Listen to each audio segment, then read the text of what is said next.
The original reason I made videos or even web pages was because I'd go on the internet and find out how or what something was, find that nobody had done it, and realized I can't be the first person who found this.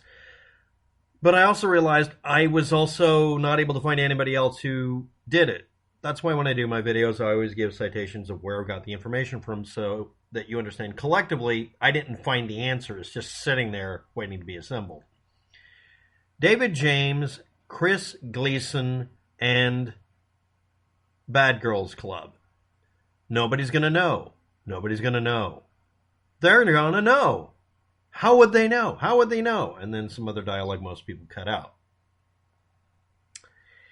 David James, 2011 album, U.S. Hip Hop and R&B, track number 9, Primal Fear, a hip hop piano riff. Was used by many sources, but it's from 2011 forward. And it was used by Oxygen reality TV show Bad Girls Club to cue the drama, which is the reason it was brought in as being a cue or a sting for drama about to happen. Now, by the way, if you're not aware of it, there is a remix or a cover version of this that exists that's made, well, it has some characters from apparently another TV show that used it or something as an 8-bit version, and there's a MIDI version you might want to use just because that might be ironic. This was then used, just the audio from it, for Chris Gleason's 2020 March 24th skit of him debating himself on whether or not he should make a fake account or a sock puppet account to post comments on his videos. That's where it came from. And it's TikTok C Gleason 22 video ID code. I think it's an ID code. It's part of the URL. 68 and then a bunch of characters. And now why am I doing this video? Number one, I couldn't find out where it all came from. Even by reading the Know Your Meme page, it spent more time discussing the meme rather than giving me the origin story. So this goes all the way back to 2011 with David James putting out an album called U.S. Hip Hop and R&B, and the last track on it's called Primal Fear. It goes on for several minutes. And it has a piano syncopation kind of thing or timing. I don't know what the term is. I'm not a music geek. And it was used by the Bad Girls Club TV show and several other works. It's his work.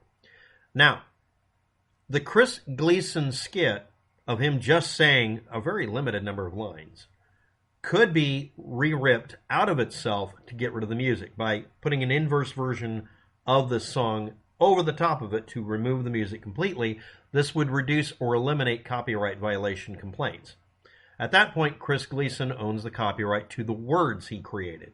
Basically, you could call it a skit, a rap, or just lyrics. At this point, I would call it lyrics. It's obviously socially and culturally significant, whether or not it has the music in the background. People have made other versions with different music in it. But Chris Gleason would own the copyright to his little work here that's literally reproduced below as purely text. Now, if I put any changes in it, because it's a derivative work, technically I can't get a copyright violation for speaking it or typing it out as lyrics. However, if he decides to, legally speaking in the United States, Digital Millennium Copyright Act, etc., he owns the copyright to the word pattern. That's it. And the meme. And also the rest of it that you don't have in here that I'm not including. Because the full work requires that it all be in there, right? Now, why am I bringing this up about copyright? If you include a derivative work of the original hip-hop work by David James from 2011 instead of the audio, you have a lower likelihood of getting flagged.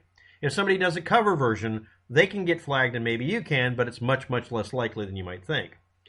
If you use another completely unfettered, free, copyright, unrestricted public domain audio recording that has similar vibe to it, you would avoid any form of copyright or whatever violation. If you do the same meme in a same kind of voice doing a riff on it, it would have no copyright to it. Okay, 2 reasons I did this. Number one, to go off on copyrights and patents and all this crap that we have in our society that's been added in, and the bizarrely stupid idea of having bots on YouTube police this.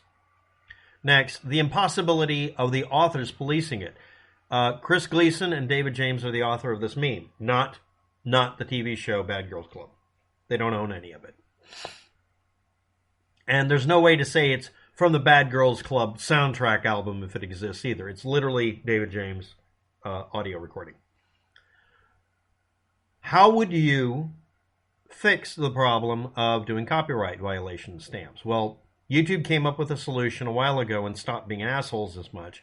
They copy strike. What that means is they determine, yes, the audio in the background of your video must be monetized now. So the video is set to monetized and the money goes to the author of the music so that they cover their asses. But then they derank your video anyway in some cases. Or they just threaten to take down your channel because they feel like being jerks about it. Leaving it up to a corporation to decide what happens to us isn't acceptable. So how can we get around all of this and avoid it? The next best thing is to put in the full copywritten information. Chris Gleason, TikTok, C Gleason 22, the video, and then the number, a long string of numbers. That's a unique identifier. I'm not kidding. And the 2020/03/24 or dashes between them. And that would be the copyright to the words you're hearing. The music, David James, 2011, U.S. hip hop and R&B, in quotes.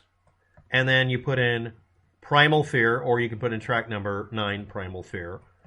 And that is the copyright statement for the video. It requires a fairly long string of data, but oddly enough, the most significant part, which is the reason it's fun, is Chris Gleason's skit requires the longest string of code. A unique identifier for each piece of the work. Every one of you that's reproduced it that didn't show his face still need to include his lyric set because it would be considered lyrics. Fun, huh? Thanks for watching. Have a good day. Good luck.